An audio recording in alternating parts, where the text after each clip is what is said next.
We are going to get started with our second roundtable of the day. For those of you who are just joining us, my name's Matthew Souls. I'm a professor in the architecture program at the UBC School of Architecture and Landscape Architecture, otherwise known as SALA. Welcome to the Arthur Erickson Centennial Symposium. Arthur was born in Vancouver in 1924. Today's event is a collaboration between SALA and the Arthur Erickson Foundation, and it's part of really a long series of events, exhibitions, film premieres, lectures that started back in March 2024. So we're tremendously excited at SALA to be able to collaborate with the foundation and all the wonderful things that they're doing. Today's events are sponsored by the federal government, Government of Canada, and we're very grateful for their support. I would like to acknowledge that we are situated on the unceded and ancestral territory of the Musqueam, Squamish, and Tsleil-Waututh nations, which has been stewarded by them since time immemorial. This is part of our fall lecture series today. We have 4 more events. Use this QR code to find out more about them. Also, I just want to remind everybody that we are filming this event and recording it, so just want to make sure you're comfortable with that. The recordings are going to be archived and be available for researchers moving forward. So we view this event as critical in the study, knowledge, and celebration of architecture and Arthur Erickson's legacy. The symposium right now is titled Living Labs, 3 Experimental Houses by Arthur Erickson, and it is moderated by my esteemed colleague, Leslie Van Duzer. Leslie is a professor at SALA and the past director of the school, and among her many accomplishments, she's sole authored and co-authored a tremendous number of books and monographs on architecture. I mean, a very impressive body of work that keeps growing. And I should mention part of our event series is a launch for her next book, which is about Bill Peckett. And I see Bill is in the audience right now. So we'll be having that event, learn about it on our website, and please come. So among her many books are the co-authored and co-edited, or books on Los's Villa Mueller, quite amazing books, very influential, widely celebrated, and work on Mies van der Rohe's Crefeld Villas. So if you have not checked those books out, please do. They're very, very powerful. Also, in this part of the world, when Leslie arrived, I think it was in 2010, to assume the directorship position, she was awarded that position through an international search. She quickly, really embedded and immersed herself in the unique culture of this part of the world. And part of that was initiating a series of books, the West Coast Modern House series, or West Coast Modern Houses. She initiated that and sole authored the first book in that series on House Schumacher. Within that series is a book that I think you're going to hear maybe a little bit about, because one of the authors is here, on one of Arthur's houses, Smith House 2. So with that, I would please ask Leslie to take over and moderate today's session. Thank you so much.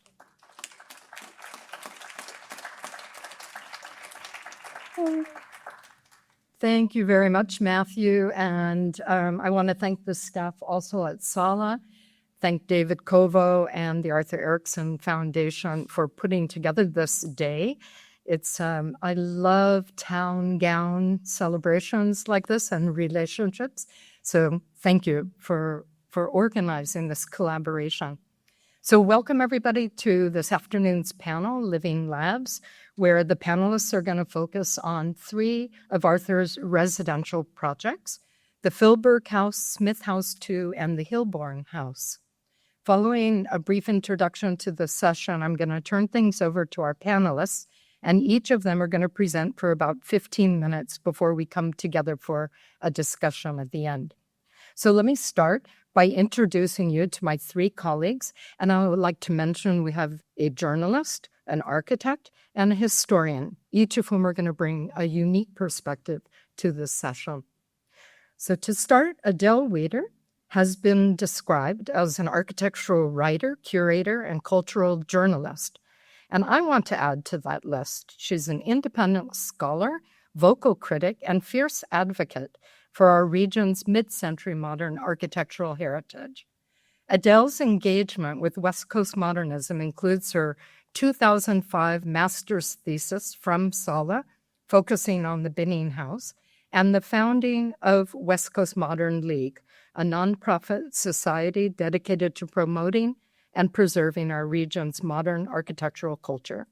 In addition to Adele's prolific contributions to North American design journals and anthologies, she is also the author of 2 books, Cop House, in the series that Matthew mentioned, and another monograph, Ron Tom, Architect, The Life of a Creative Modernist. More recently, she has engaged with the West Vancouver Art Museum and the Art Gallery of Greater Victoria on curating a series of architecture-related exhibitions over the next 3 years. A big congratulations to you on that contract. That's pretty exciting, I would say. So this afternoon, Adele is going to address the rich story behind Arthur Erickson's 1959 Philbrook House. Then we have Clinton Cuddington, who co-founded Measured Architecture in 2007 with Piers Cunnington. In less than 2 decades, the practice has produced an extensive portfolio of elegant houses, commercial interiors, and exhibitions. Prior to establishing Measured, Clinton worked for Bing Tom for 9 years, including as project architect for the Area Stage Theater in Washington, D.C., and for the award-winning SFU Surrey campus. In addition to his practice, Clinton gives back to the architecture community in a variety of ways, as a frequent design critic at Sala, an Arthur Erickson Foundation board member, and as the instigator and editor of the 2004 book, Reside, Contemporary West Coast Houses, an examination of the enduring legacy of West Coast modernism. Clinton was entrusted with the renovation of the Smith House II, which will be the focus of his talk today, as well as the revitalization of Erickson's Danto residence. And as a member of the Arthur Erickson Foundation's programming committee, he's also is participating in the setup for the revitalization of Erickson's own house and garden. Clinton brings a unique and critical perspective to any discussion of the challenges presented by mid-century modern residential construction in our region. And finally, Dr. Michael Prokopow, cultural historian, curator, and professor at OCAD. He joins us today from Toronto to speak about Erickson's 1972 Hilborn House in Southern Ontario. As a longstanding member of the Arthur Erickson Foundation Board and a personal friend of Arthur's, he's among the many in this room with a deep knowledge of Arthur's life and practice. Dr. Prokopow has authored numerous books on art and architecture, including Smith House II, also in the Sala West Coast Modern House series, Antilu, Mono no Ma, Irving Anderson, and he authored Clinton Cuddington's brainchild, Reside, Contemporary West Coast Houses. So it's a little incestuous thing going on here. More recently, he co-edited The Place of Objects, the John David Lawrence collection, a companion to the exquisite and current 2025 VAG exhibition written in clay. He is a collector himself, and he also curated the traveling exhibition and accompanying catalog, many of you may have seen, True North, How Scandinavia Influenced Design in Canada. To every publication, exhibition, lecture, panel, and debate team, he joins. Dr. Prokopow brings a generous and probing intellect, a historian's critical perspective, and an unwavering ethical grounding. So please welcome our panelists.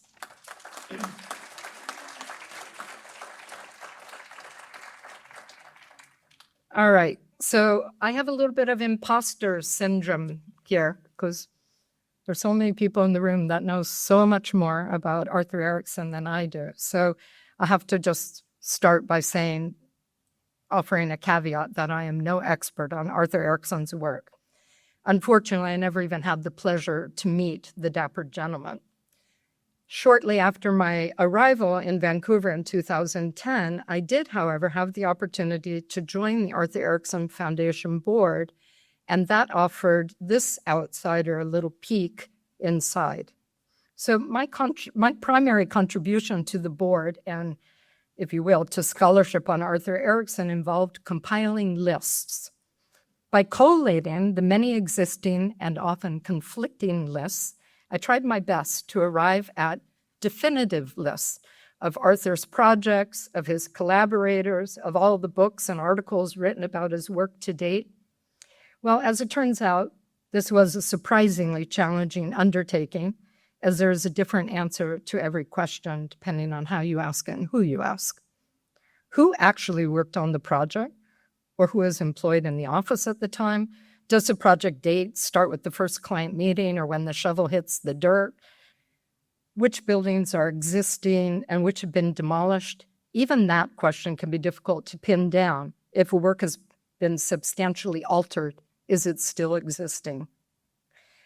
So based on my experience researching other modern masters, specifically Mies van der and Adolf Loos, the earliest wave of publications that come out on these architects, they tend to be catalogs of projects, generally organized chronologically, written by those closest to the architects, their collaborators, and their admirers. These earliest books and articles are rarely critical, and they are generally full of errors, but they are foundational documentation. Basically, they're starting points. Let's call them round one. In Umberto Eco's book, The Infinity of Lists, he describes two kinds of lists. Those that are practical, like the lists I made for the foundation, or like most of the early publications on Arthur's work. And then there's another kind of list, lists that are more poetic, expansive, amorphous, lists with no boundaries. So as we celebrate Arthur's belatedly 101st birthday, 16 years after his passing, I think it's worth considering framing this great body of work in new ways. Having already cataloged it by program, residences versus educational buildings and government buildings, and by construction types, wood houses versus concrete houses, with that foundational and important work already done, it's exciting to think about fresh and more poetic ways to frame the work. We might still be a little bit close to the subject for a second wave of scholarship, a kind of wholesale re-examination, but I believe that this symposium serves to begin to open that door for new ways of looking at the work. And with that, I would like to ask Adele Weder to come up to lead off with her own take on the Filbert House.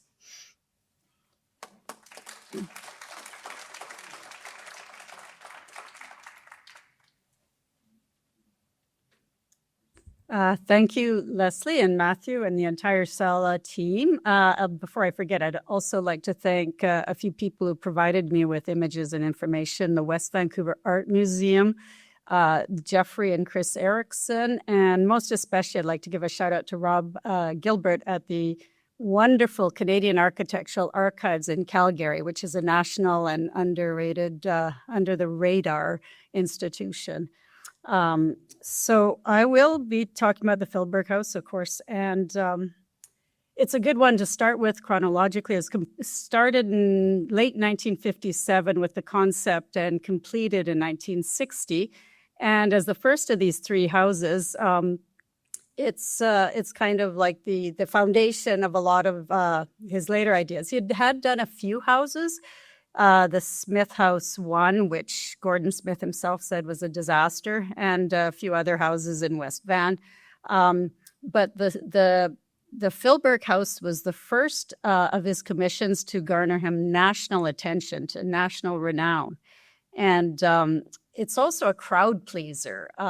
Ironically or not, it's one of the few houses that Arthur said he wished he had done things differently. If years later on he'd design it differently, but it's Canadian House and Homes famously called it the most fabulous house in Canada, which I'm sure made him cringe, but there you have it.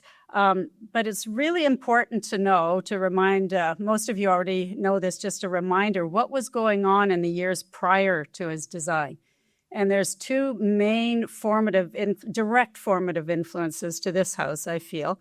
And the first was the series of Neutra talks, which I know Arthur attended, and at least one of them, where Richard Neutra did talk about his groundbreaking benchmark book, Mystery and Realities of the Site, published in 1951.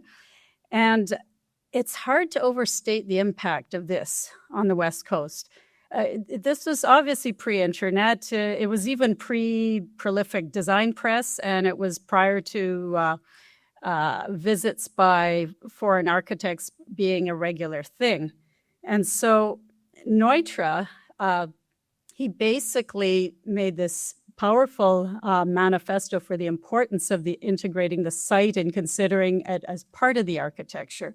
It's so obvious now, but it was not obvious then. The de facto default way of treating a site is to just transform it into a level plane, a neutral canvas.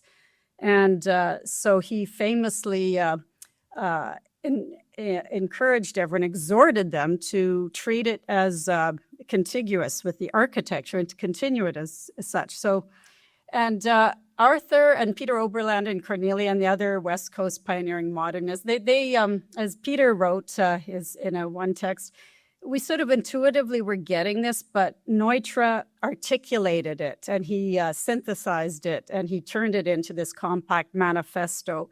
And it was so influential on everyone. You can almost say that West Coast modernism before and after the Neutra talks. So this is the Filberg House. And, you can just see how Arthur consciously or unconsciously basically had absorbed Neutra. It's a constructed site. It's a fantastic 7 acres in the middle of the Comox Valley.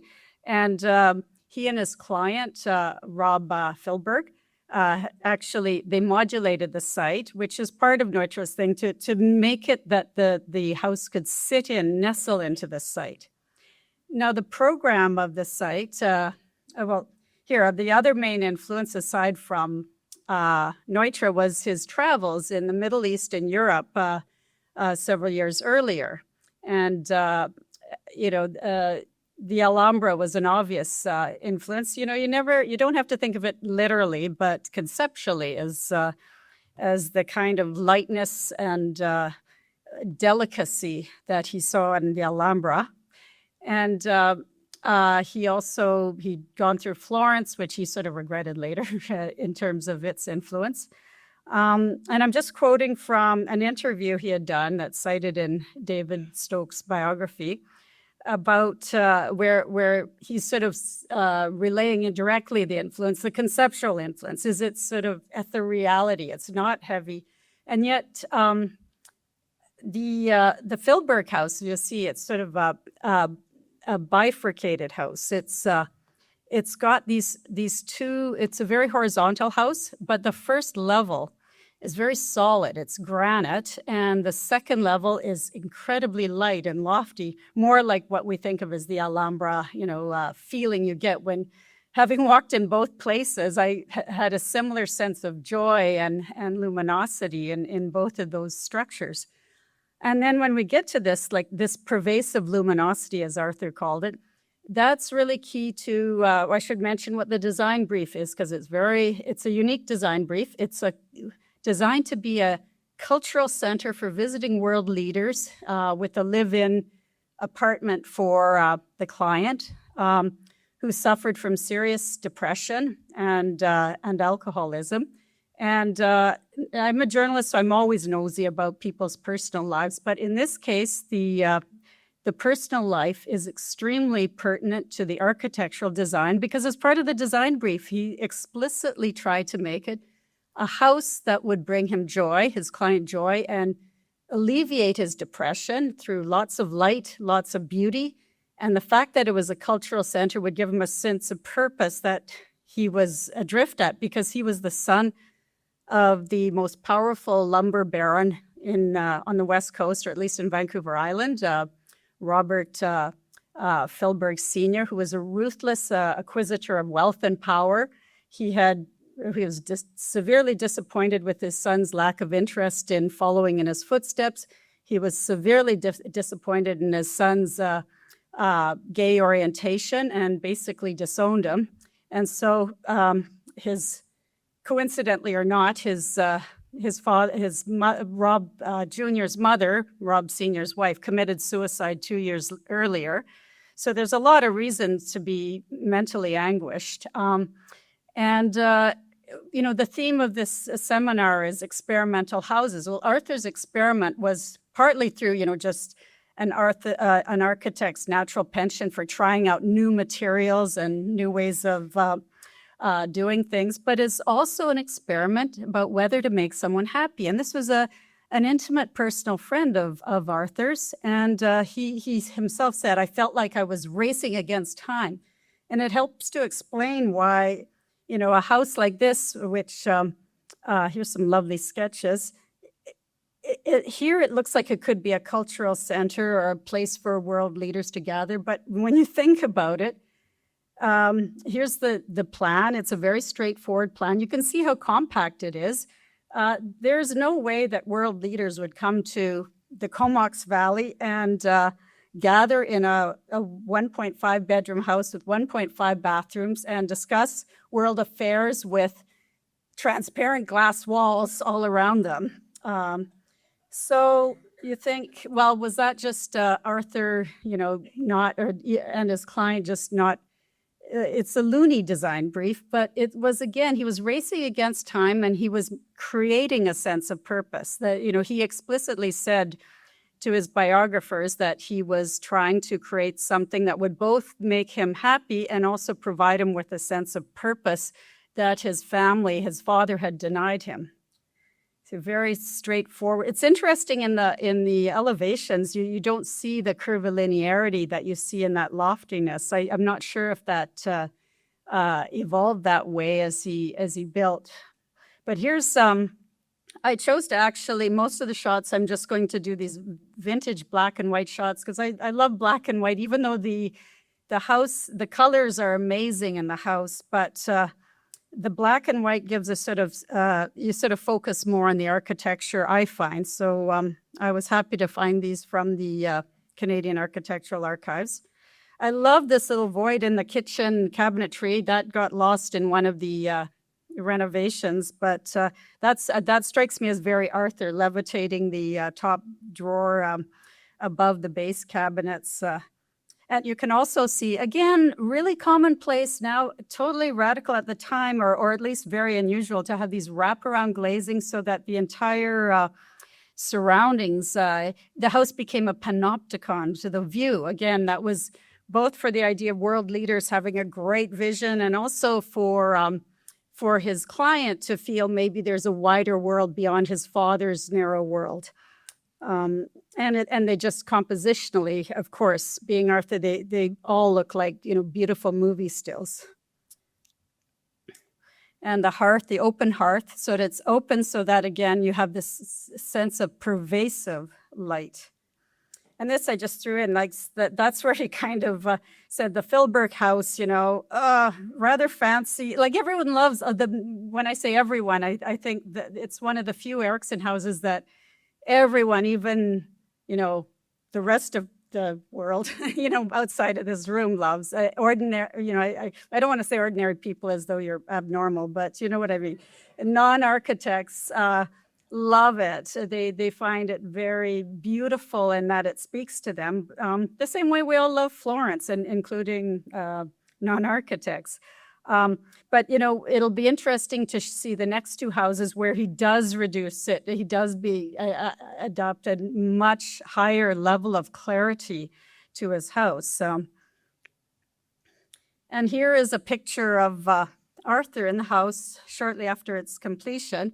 alone. His client has passed away. He died 2 months before its completion. So a lot of this is relevant too, and I'm going to sound a little bit prurient, but there's a reason for it. Like it's widely reported, even in regular newspapers and even amongst scholars, that it's believed, they just say his client committed suicide shortly before it was completed. And I was saying, oh, shucks, we can't really find out if it was worked or not, his experiment. In reality, although his mother and later his sister committed suicide, Rob Filberg actually died. Arthur told him his biography that he died of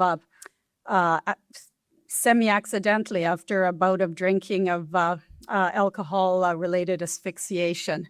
So he didn't actually commit suicide. And I think that's really important to, it's not just a tawdry personal detail. It's significant to the architecture because it doesn't mean the architecture failed. It means that he died accidentally. So he had faith in we can believe that he had faith in Arthur's vision, and it may well have brought him over the hump. I think it may not have been world leaders gathered, but he might have found another purpose once the house was built. Then I'm going to, I don't know where I'm there's two little scholarly things here that one's very formal, dry scholarly description of the two forces of a structure. And one is the inner force, what I think of as prosaically as the end user, how whether it works, do you like it? And then the external circumstances that architects have to consider, site, climate, economics, etc. And beside this, and later this is the most compelling reading that I actually reread it before this presentation. The first time I thought this famous exercise that actually formed the title of Edith Iglauer's book on Arthur, The Seven Stones. I thought it was an exercise that was very clever to hone and tone one's creative mind. And then once your creative mind is nice and muscled, you can use those muscles in other ways for architecture. And when I reread it, I thought of it in a different way. Is that my warning? Okay, I've got 45. Okay, you can guess the rest. Sorry. No, okay, just do read this so you choose 7 stones, you present your project. That's 7 stones. So, some of them came back 3 weeks later. Some of them danced with them.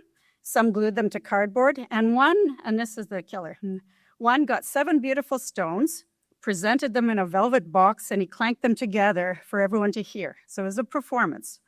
And Arthur looked at him and said, "Why are you wearing a blue sweater?" And the student said, "Well, that has nothing to do with the problem." And Arthur said, "Well, yeah, no, it's a performance, and your clothing is part of it." And so after reading the previous one, I said, the blue sweater, you apply that to architecture, like his family is the blue sweater. This is my black part, because this is what we can speed through this, because this is where he lost the house, and then the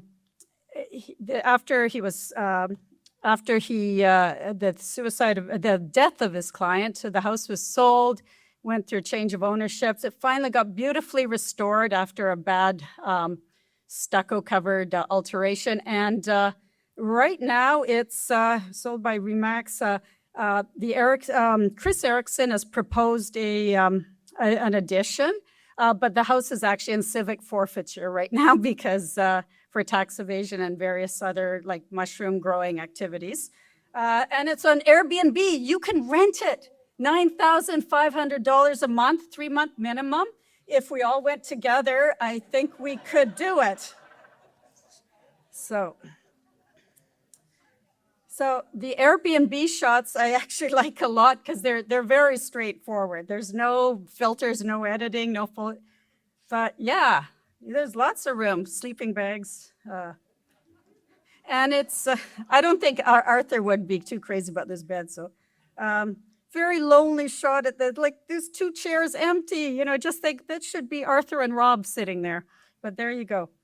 And then that's the final shot. Just I chose a kind of a suitably somber shot just to conclude this presentation as an early sketch. And all we can do is, its future is uncertain. West Coast Modern League is monitoring it, and we can just cross our fingers for a happier, more architecturally sensitive future. Thank you.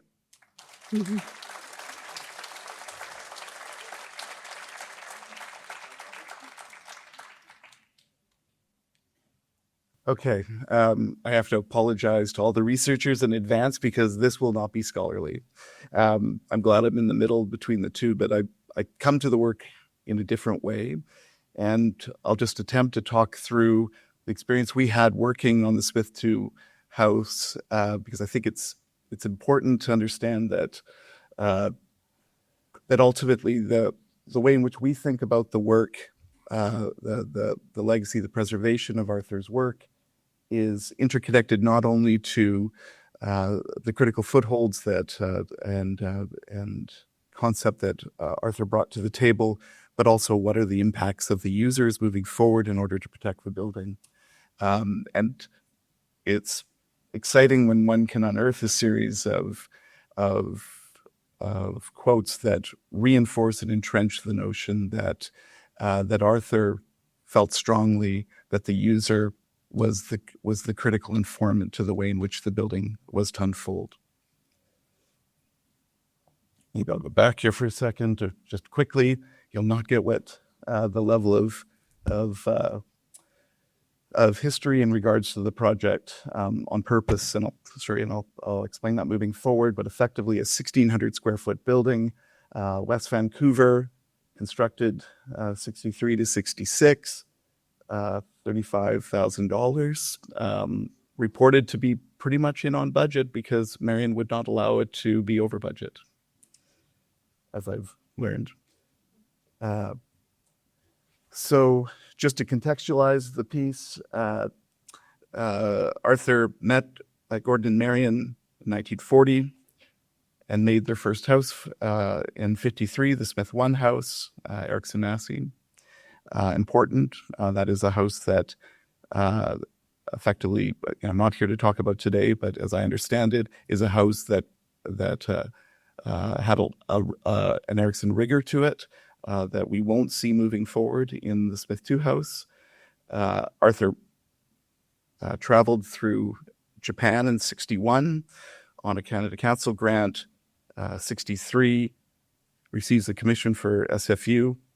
I place that off the side to begin to talk about the kind of work that is being done simultaneously to the residential work, because I feel that there is a narrative around test studies in the residential work that are precede an earlier work. There's others here that can confirm that beyond myself. 64, the Smith 2 house happens. After that is the MOA project. And one can begin to see a lot of commonalities between the type of structural propositions, the tectonics that are laid out in the Smith 2 house, in the MOA project. And then critical to the story I want to tell is that Marion and Gordon asked Arthur to consider a painting studio as he outgrew the space and was being confined with the studio in the main house. And Arthur flatly said no, that there should be no other building on the property. So a new type of experimentation occurs where other architects start to enter into the equation, looking to those critical footholds in the building, and Hollingsworth architecture takes on 1989 work. 2021, we're fortunate to be brought into the conversation. I think it's important to understand that Arthur thought a lot about the way in which the buildings were integrated into the site, and how the diagnosis of the site would allow for placement of the building to protect. So that's parts of the site. This is an early walkthrough that Arthur would have had of the site. Simply put, there is two rock outcrops with a view out to the ocean and a fern-covered rift in between. So effectively, the building is being thought of on that site, Cowboy Corner, pushed into the corner in order to save and preserve the best parts of the site for viewing and on-look, both short view, long view propositions. And this is how the house lays out. So as many of us hopefully have been to the Smith II house, but this is how it unfolded initially. It was quite a modest proposition and does not have all of the terracing that one would see now. And I think that's quite important. This is a workerly house. It is a house that I think has a type of austerity to it that I think helps land this premise that not only is the site an informant, but the need sets and the limits of the ownership help constrain Arthur's vision. And again, a critical quote, it starts to build this notion of a schism that, while the demands of the site and the family are paramount in the development of a site, it does still clash with this notion that Arthur felt that the project was complete and that he did not feel that changes should be made to it. So that sets up something interesting, because I think the power and presence of that building did allow for others' involvement with deep respect. So I introduced Marion and Gordon. I was going to show a picture of Marion, but I think this is far more appropriate. This was Marion's house. The second house was a house that was meant to have a type of edit, so I understand. And I think you can begin to really see that in the house. You can begin to see it in the way in which the austerity and building materials, construction techniques, etc., are played out. And I think that the honesty of that has definitely been an informant for our firm in the way in which one can grapple between coarse meets fine.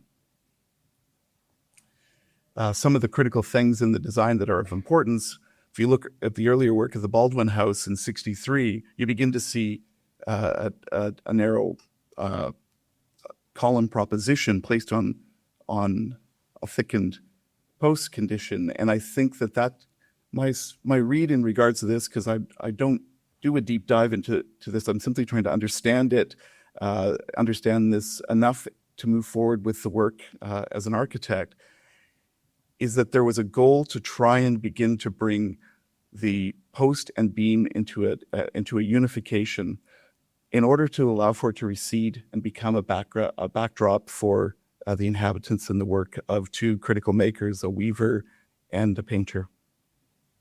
And this quote sets up the notion that while there appears to be a rigor when one looks at the space and this helix that develops in the building, that he wasn't bound or paralyzed by that rationalism, that he allowed for a flourish to occur, and he never let structure dictate.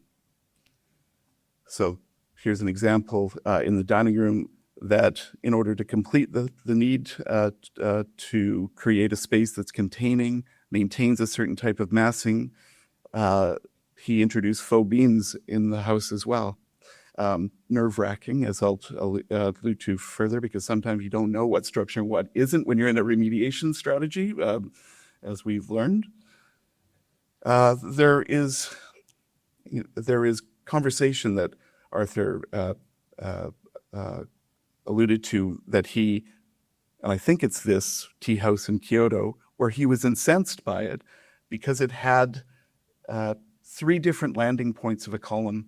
One was on a log, one was on a rock, one was on the ground plane, and it pissed him off. And because it didn't show a level of rigor, and he said he was going on a hunger strike until he figured this out. But it later dawned on him that it was the site specificity that began to dictate and allow for him to loosen up his approach. And I feel we begin to see that stance taken up in the work of the Smith II house, in that he utilized it as an organization for a series of moments or nodes within the house, each playing to different sites of view, whether it is a studio proposition upon entry, or a dining room view to a terrace, a living room back into the forest, or a bedroom tight into an intimate condition with the forest. And I believe this comes out of that initial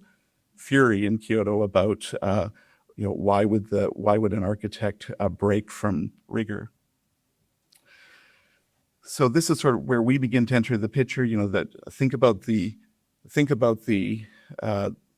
what is the fundamental role of this building, and it was very clear that this was meant to be a place for hosting, and whether it hosted Pierre Elliott Trudeau in his fine baby blue leisure suit, or whether Arthur, as many of you had a chance, he was able to continue to bring people together, to utilize architecture as backdrop, as a leap point for future conversations. And I'm happy that on the far right that my client, that really the new stewards of the building, the Smith II House, has been entrusted to Dinah and Andy, and they too consider this space to be a working vessel to support ongoing conversations in architecture and art. Michael Prokopow, dear friend, helps immensely, not only in his comments in regards to the Smith II House as being thought of not as a shrine or something that we need to preserve in a state of paralysis, but something that we can think of as a building that has fundamental purposes, but can and is strong enough to handle a type of interrogation to ensure that it remains relevant and successful over time, and as a host. The work that Hollingsworth did in 1989 is the painting studio that Arthur said could not be, modifications to bathrooms, studio expansions, and the landscape terrace that is so critical now to the work that to the gathering that, as you saw, with Dinah and Andy. And these are some of the shots of the work that Hollingsworth had done. That became really important for our entry into the equation, because Dinah and Andy had thought that road had been paved and they could develop a similar relationship with Measured to begin to think about the building as Gordon and Marion did with Hollingsworth. Scary proposition, terrified. We have projects that often you'd think of a historic house as a host for contemporary interventions. And I'll say that the presence and power of the Smith II House kept us in line, and I felt absolutely satiated to look. Well, Donald Luxton's here in the room. He has been a guiding light for our firm in regards to the notion that one should always look for the canvases that are always available within any project. And sometimes they're non-meritorious interventions that have taken place over time, or sometimes there's just simply antiquated spaces that no longer serve the critical functions that would ensure that these buildings make it through time. So our firm, my connection through to Arthur is not that I knew Arthur, I met him, but it's learning Arthur's lessons through Bing for effectively a decade. My business partner, Piers, was fortunate enough to get those critical foundations out of Shim and Bridget Shim Sutcliffe, and we were very lucky to have that kind of rigorous foundation. So with that, we're thankful that we've been entrusted to stabilize the patient at the Danto residence, the Smith II House, as we've talked, and beginning to work on the programming of the Erickson House and Garden. Robin, who owns the Danto House, said to me that she kind of thinks about owning an Erickson house in a similar manner as one might have a need to restore a painting. She has a corner painting that's sublime. She took it in to get it restored and found out the price of the restoration was 4 to 5 times the cost of the painting, but it was worth it for her to do it. And she said, that's why I want to fix Arthur's damn house. But this brings some, I quake in my boots because I got to bring A game to any type of intervention because I got to answer to that person, and that could be a scary day. And while I have David Kovow's guiding hand at all times of how to think about how our firm can come to the work of the preservation of Erickson's work and legacy, there's a rigor in Phyllis's interrogation of what the role is. And I'm largely sitting on the foundation to answer that question to next generations of makers. Why is this important to do this? And it's important, when I spent time with Dinah and Andy talking about the Smith II house, they asked a really tough question. They said, had the building lived out its life, should we carry on to restore the painting? Or has it done its job and we should take it down? And they needed to answer that question in order to remain invested in what those canvases were to move forward. Because this is, I'll call it an experiment in structural propositions, but the reality is I think it was more of a free-form proposition. This is an image of a rotted fascia board under the main living complex. We pulled it off and to repair it, and found out that this stuff is stick built. Like, these are layers and layers of scrap material bound together, and that fascia board was structural. So there's no roadmap for that. So we learn as we go. Unfortunately, in this scenario, fortunately, the building immediately began to smile with the elimination of this, but we were able to save the single paned plate glass. It made it all the way through until an individual was starting to work to clean the putty off of it, and he ticked it, and the whole thing blew. So we have now worked to create a roadmap for splinting over time. So we repair one piece, and then they have the specification to fix the remainder. But what was important is we wanted to understand what the house needed. What did the patient need? What are the places in the building that needed to be preserved in order to maintain the vision of the original project? And then what are the need sets? These are the lists from the client, and there were a lot of lists. And we had to begin to think about how to bring those together in a manner that did not undermine or disrupt the primary dwelling proposition. But we wanted to make sure that the canvas was open so that the client could carry on, because this is an Erickson house, but it's also Marion and Gordon's house as well. When they entrusted Donna and Andy to take over the house, the last thing they said to them is, make it yours. And that was incredibly important because, as I'm receiving, I don't know if there's any members of the Erickson family here, but I got phone calls. Thank God you're on the case. I hope you're going to do everything in your power to revert the building back to its brine finish, that Gordon and Marion could no longer maintain because they were aging in place, and they couldn't put this slurry on. So they painted it green, and that, in conjunction with handrails and pulls for Gordon, the decision was made that this is as important as the Erickson house to work to celebrate those layers. But meaningful conversations took place with Michael about, should those handrails come off?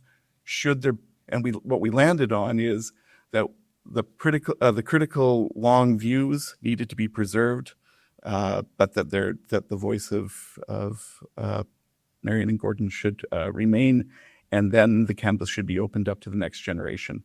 So this is the work that Measure did.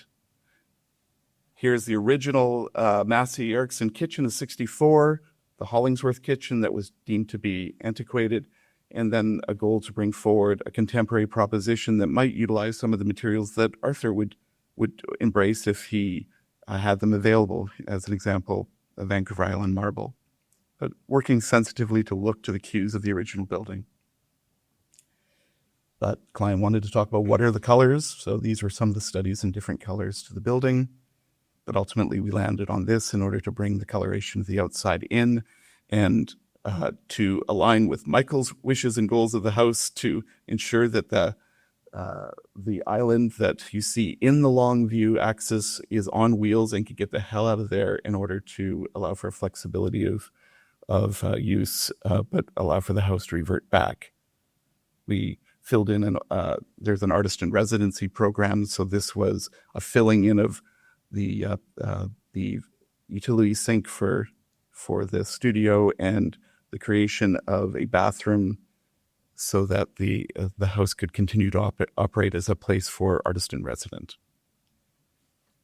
These are some of the cleanup shots once we finished the work of tidying it up, and I hope we did what we could in order to maintain and preserve it. These are shots before the furniture went back in, complete with Gordon and Marion's green stain. Sorry, Jeffrey. So the last shots. So to entrench and conclude, my supposition is that while Arthur may not have wished for someone else to touch the building in such a profound way over time that Hollingsworth did, and we were involved in, I do believe that the site and the building were strong enough and had enough cues within it to allow for next generations to continue to evolve the building to ensure that it doesn't hit landfill. So thank you for listening to that.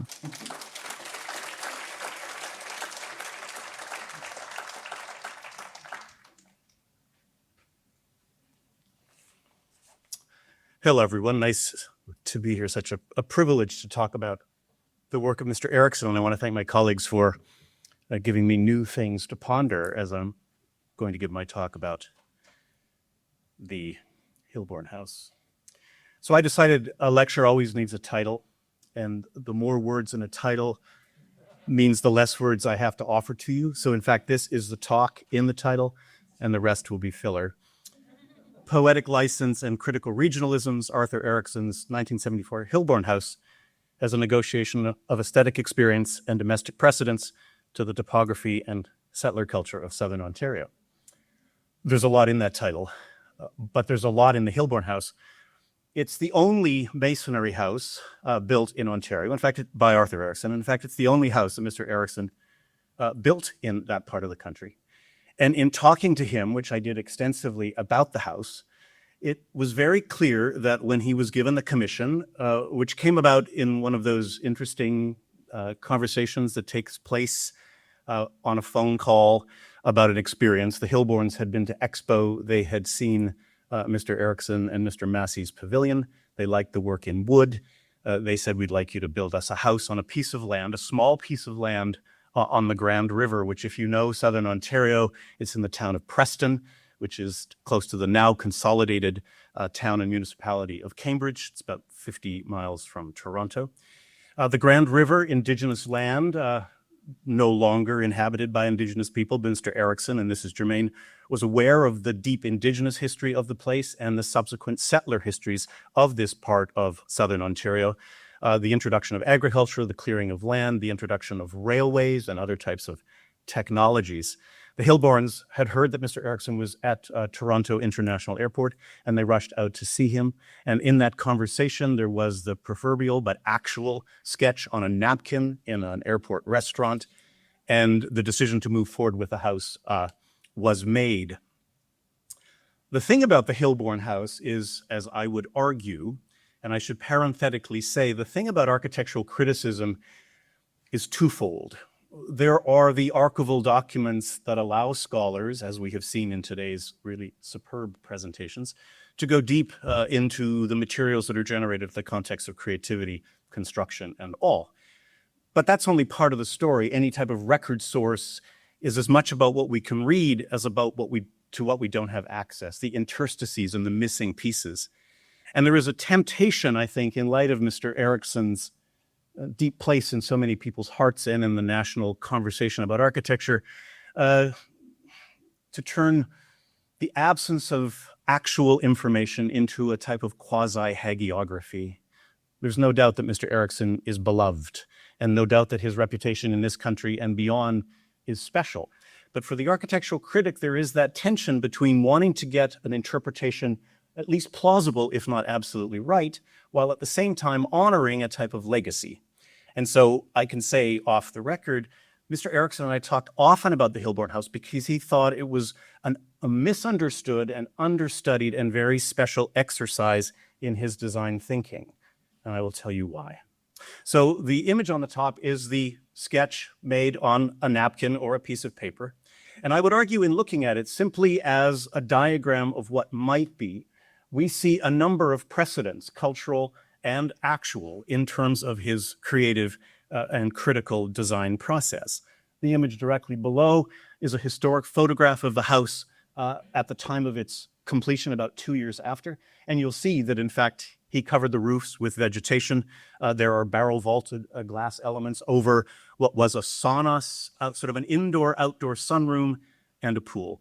And then the image to the right, the large image, is a current image that you can find on the website of Sotheby's Canada because the Hilborn House is now on the market. And I had the great pleasure of being able to go see the Hilborn House last week. Now, in all the time that I talked to Mr. Erickson about this and other houses, he always said, you need to go and see the Hilborn House. You need to walk the site and you need to go to the edge by the river. But the Hilborns who commissioned the house and the subsequent owner were very private. It's not a house that's easily found. It sits surprisingly in a type of cul-de-sac suburban area in Preston. It's a house that is characteristically out of place, but it's absolutely exquisitely in place. So it's surrounded by, very nice and well-intentioned, modest suburban bungalows. And then you see, upon entering into this heavily wooded and steeply descending lot, this remarkable structure. And so this is the photograph that Sotheby's has presented. And just if you're noticing carefully, you can see that the atrium spaces have been remade. And in fact, the barrel vaulting is gone, and now there are new forms. Well, the house, I would argue, represents Mr. Erickson's deep interest in the idea of the experience of unfolding space. Now, there's been many references today about Mr. Erickson's formative experiences of travel, whether it was his walk around the Mediterranean after graduating from McGill, or his subsequent Canada Council time in Japan, which I think, as we've heard today, was profound in giving him what I would call a type of aesthetic peace. He was deeply stimulated by the architecture and culture of Japan, and that experience of his time there and the legacies of looking at both historic architecture and Katsura Villa was of deep significance to him, but also the work of Kenzo Tange and others. And that legacy he brought with him in the work of the 1960s. We can look at what Ms. Weder told us about the Filbert House, and I was always struck that that house, to my mind, is not Florentine, it's Mughal. It's something about Indian architecture and brise soleil in the way that light filters through architecture. But Mr. Erickson used the words he used, and he said Florentine, so we will go with that. The one thing about Mr. Erickson, if you ever asked him about any project, he would disavow everything. So in an article in the book published by the Vancouver Art Gallery on masterworks of Mr. Erickson, there's an essay by Mr. Stalder, a very good scholar, and he argues that several references can be seen in Arthur Erickson's wood and concrete buildings to torii, Japanese gates.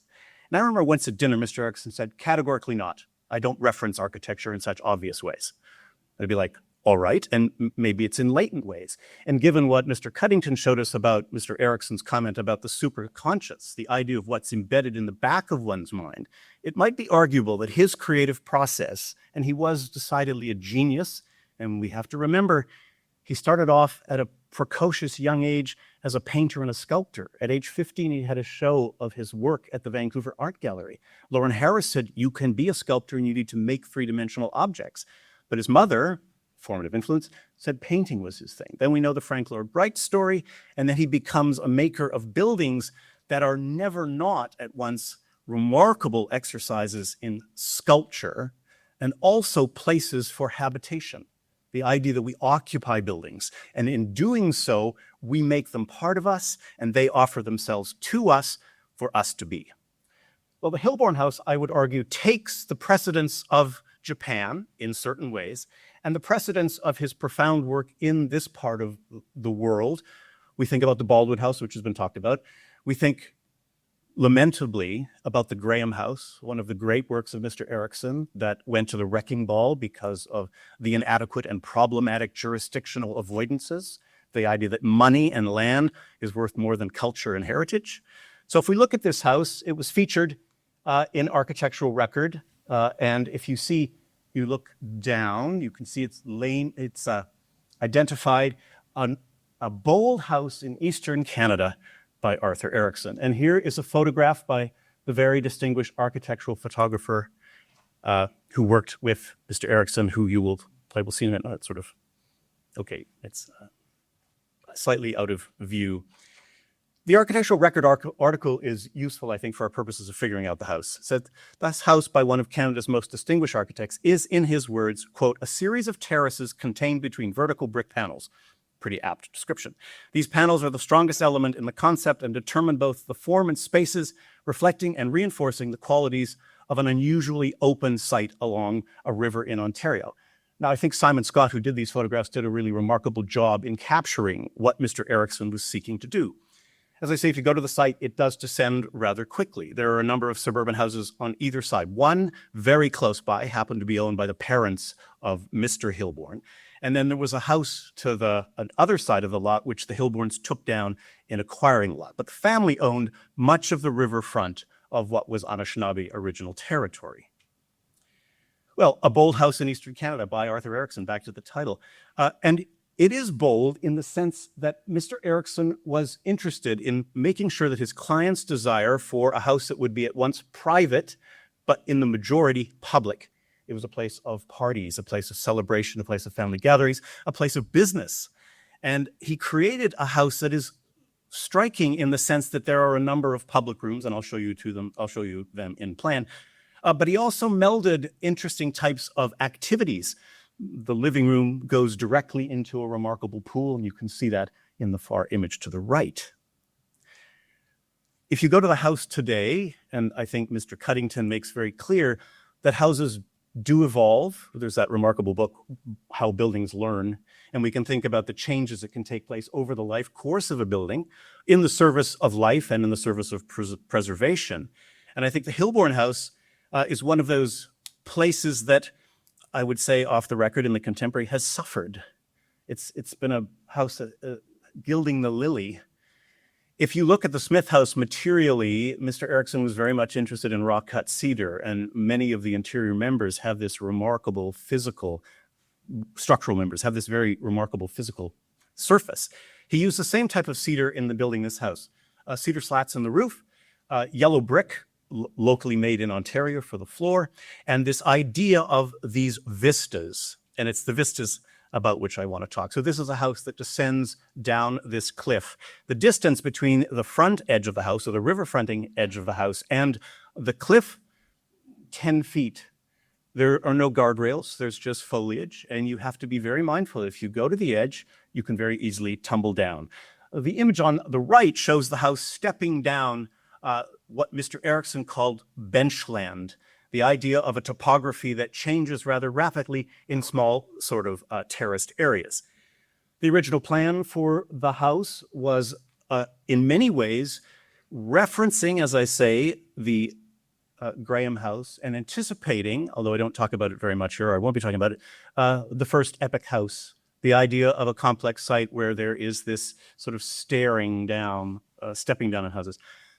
Well, I want to show you two images that I find just remarkable, characteristic of Mr. Erickson in the world. And I said at the beginning, the thing about architectural criticism is we have objects, buildings are objects, and we can read them on the surface and we can decide maybe what period they were created in or around, the materials that were used, and we can ask questions as to why. We can look at massing, how does it work in space as an occupiable entity? And we can ultimately think about aesthetics, how does it work as a piece of sculpture? And Mr. Erickson often would say that the key to making a building work was certainly recognizing program and client need, but particularly about how does it sit in a place. And we could talk about site, and he was very sensitive to landscape and about it should be a gentle footprint in a landscape, and I think he was gifted and preternaturally sensitive rather than the sort of heavy-handed approach.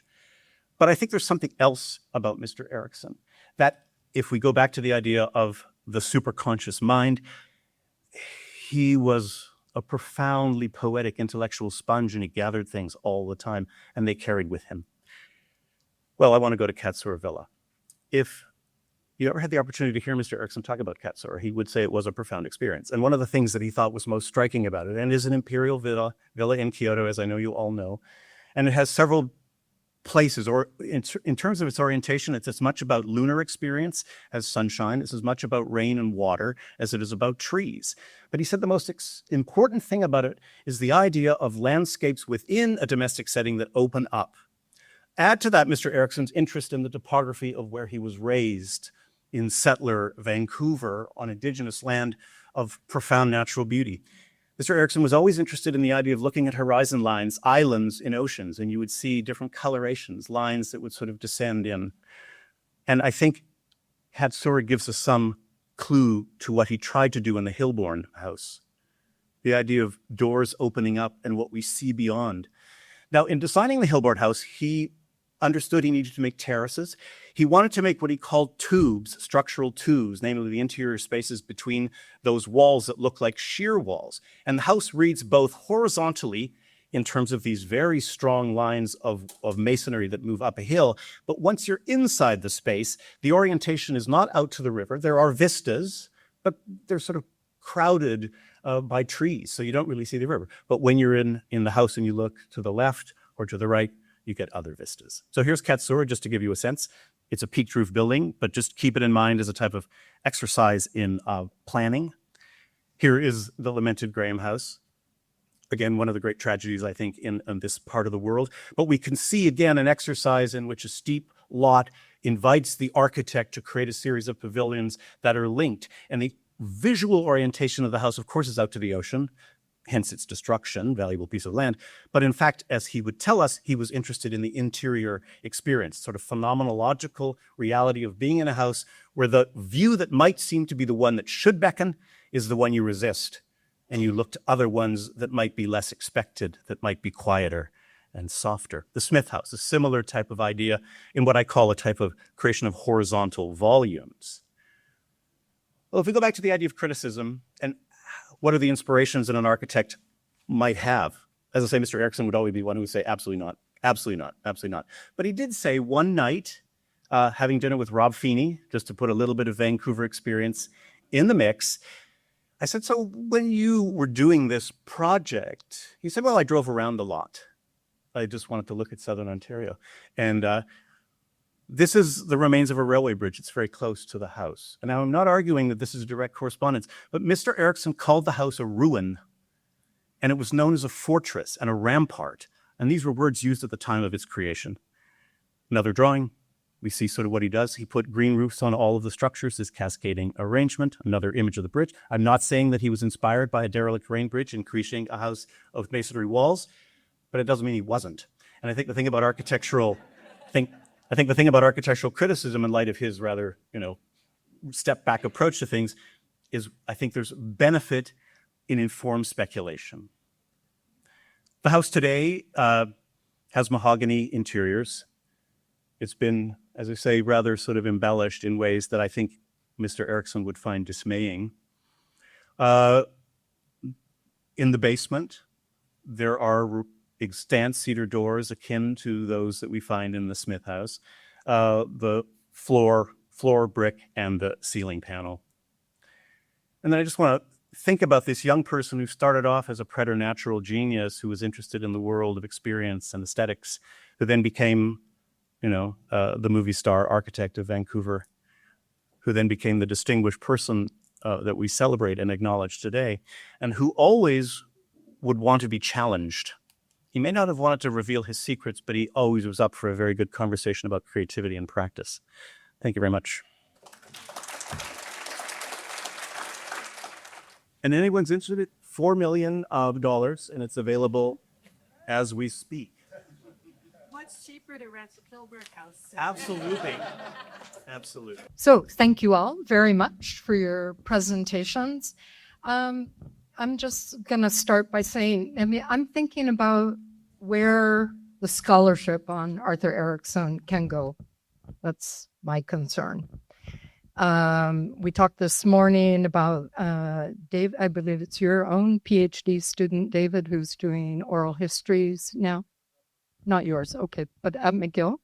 And the importance of gathering oral histories now from many of the people in this room and elsewhere. And then what?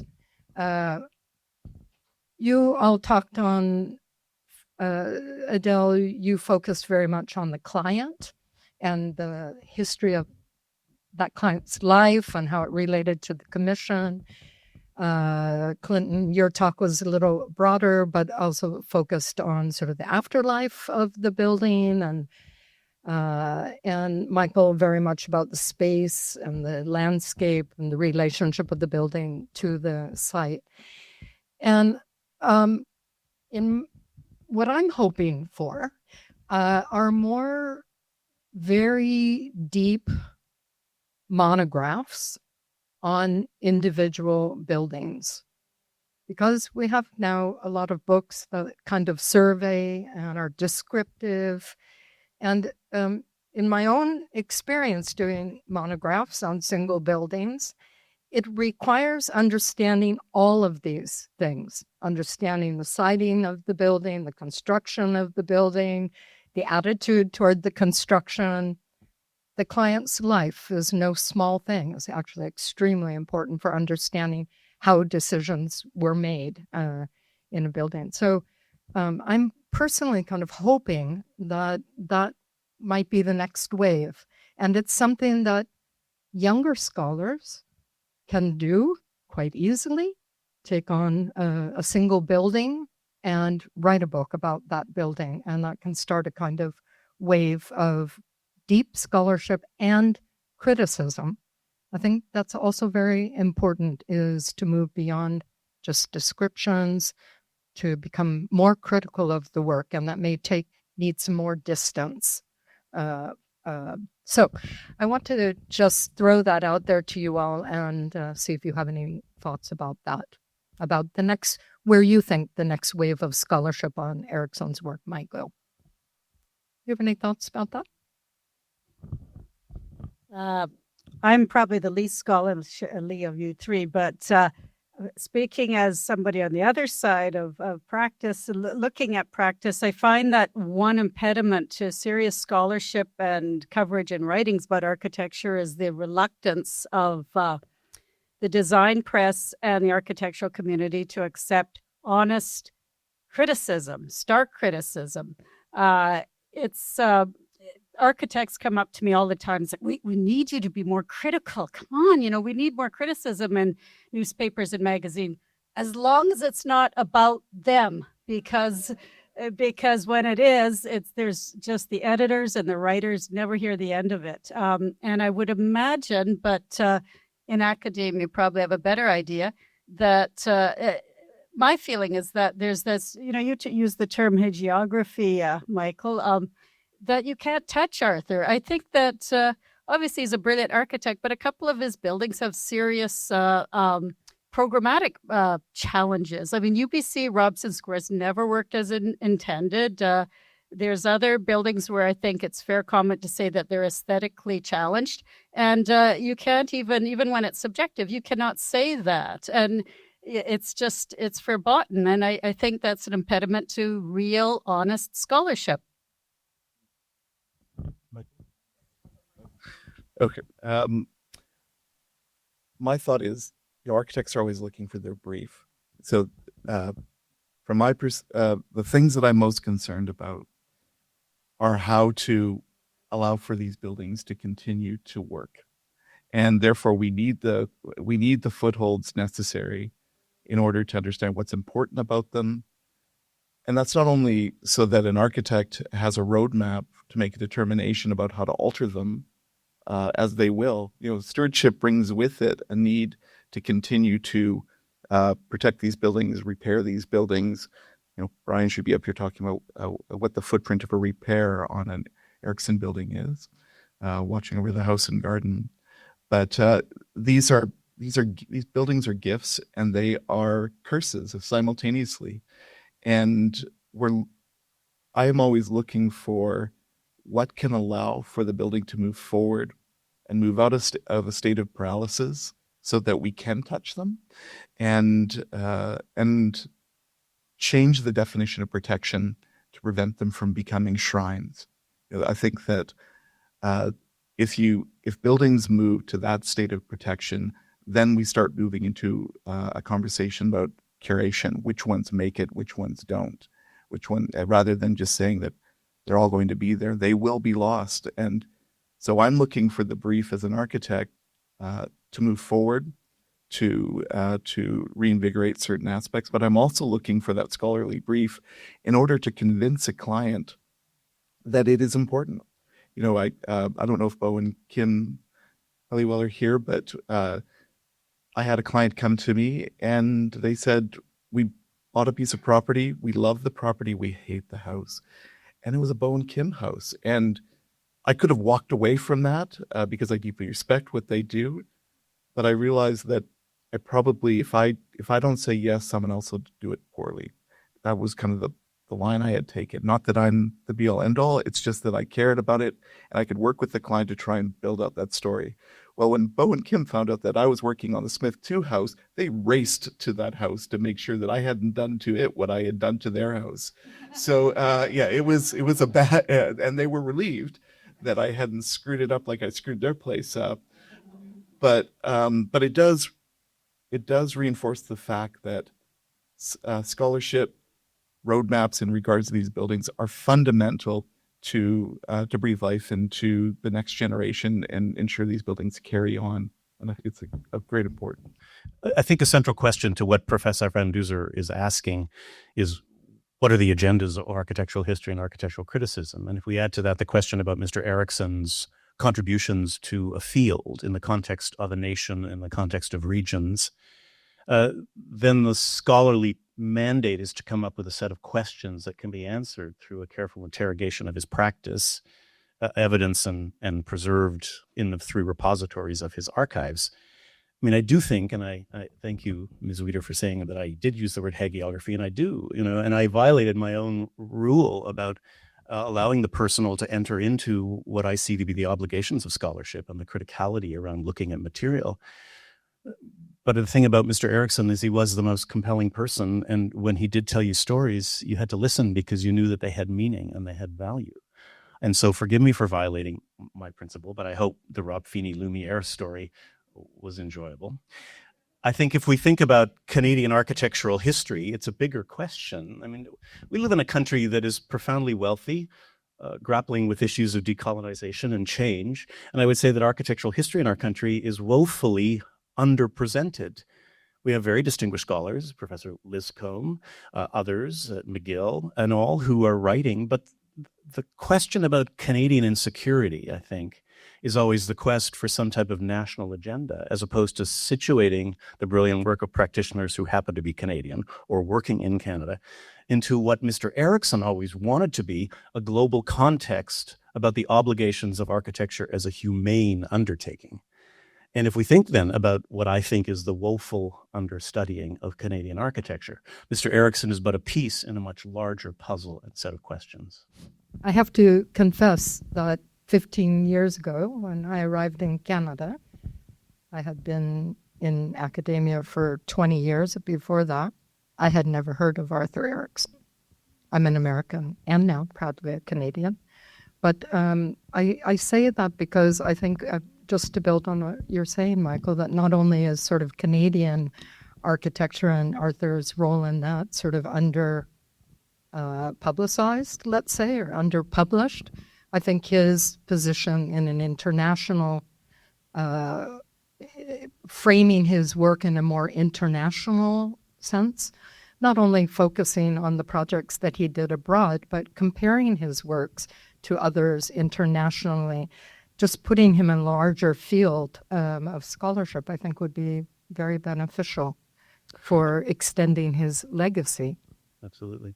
I mean, the thing about the archives, and I've had the benefit and privilege of working in all 3, Mr. Erickson's office had extensive international contacts. He had a profound and deep relationship with Paul Rudolph. He and Ezra Stoller were very good friends. He communicated with the leading practitioners of his generation around questions of materiality, about spatiality, about form, about program. So there are these troves of revealing documents that are awaiting generations to come. And I thought Professor Kubow's lecture today was superb because it does situate Mr. Erickson in a larger context outside of Canada, where, yes, he is Canada's most famous architect and Canada's best architect. No argument that those characterizations are not true. But one has to get past that to what Ms. Weder is saying, a level of criticality where you can't be afraid to say that a building might not work, or that there might have been issues that are issues which in hindsight speak. But at the time, architecture, like any cultural activity, is temporal and shifting. So what might have been a good idea in 1965 and the sort of moment of thinking that characterized lots of practice 50 years on might look as, would have done something differently. But that's the role of the scholar, to sort of balance the past on its own terms and the critical eye of assessment that brings things into a meaningful present.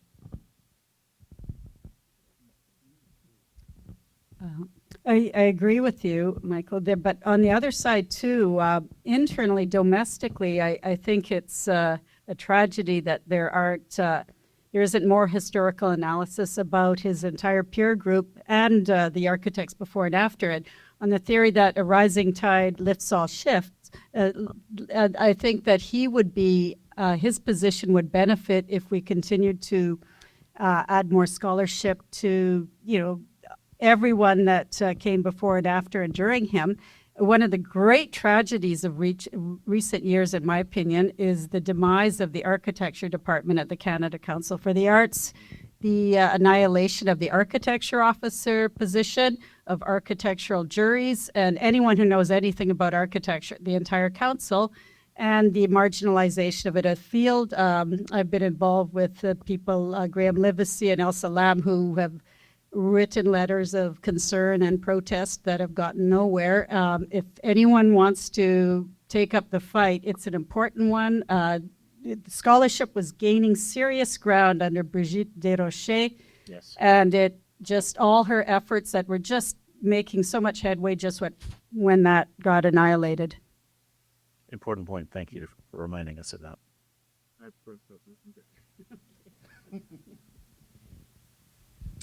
I mean, if I can offer one other thing, it's fantastic that everyone is here to think about Mr. Erickson's work and legacy, and importantly, the next stages of critical engagement with a practice, and as Ms. Weder says, in the context of a profession. I mean, Settler Canada and the building of structures for life has a deep history, and yet I think that there is something about the Canadian character where there's a holding back. And I would say the holding back, might be temperamentally admirable because there's a modesty, but there's also a smugness. But I think that if we thought about the contributions of people, settlers to this place, around the building of habitation, in the context of national agendas and regional agendas, there would be remarkable consequence, because we all live in the built environment. We walk around all the time seeing buildings. We can say, oh, I like that one, I don't like that one, et cetera. But each time we experience a building, we have an obligation to ask ourselves questions: the who, what, where, when, and why of that structure, and what's the context, and what do we do as citizens who might not want that building to be torn down, or as scholars who say it's time for that critical story to be shared with people, so that what happens to the Graham House doesn't happen to other things, about how Indigenous making is not celebrated and acknowledged in the way it should be. So there's a whole host of things, and I think that there's time for, I'm not going to say elbows up, because I think that's the worst phrase that's entered the political lexicon today, but I do think there is time, in light of what has been long-standing proto-Americanness in Canadian culture, and the idea that we are sort of a little provincial extension of a much larger giant, as opposed to saying there is a very distinct history in settler colonial Canada, and it's time for deep scholarship to bring those stories to public attention. Yeah, thank you, Michael. I think I'm going to leave it on that, because that's an excellent closing statement. We are, at the end of this long day, not going to do a Q&A. There is a reception right outside, and we'll be there. If you have any questions to follow up on this session, please engage us. Thank you all very much.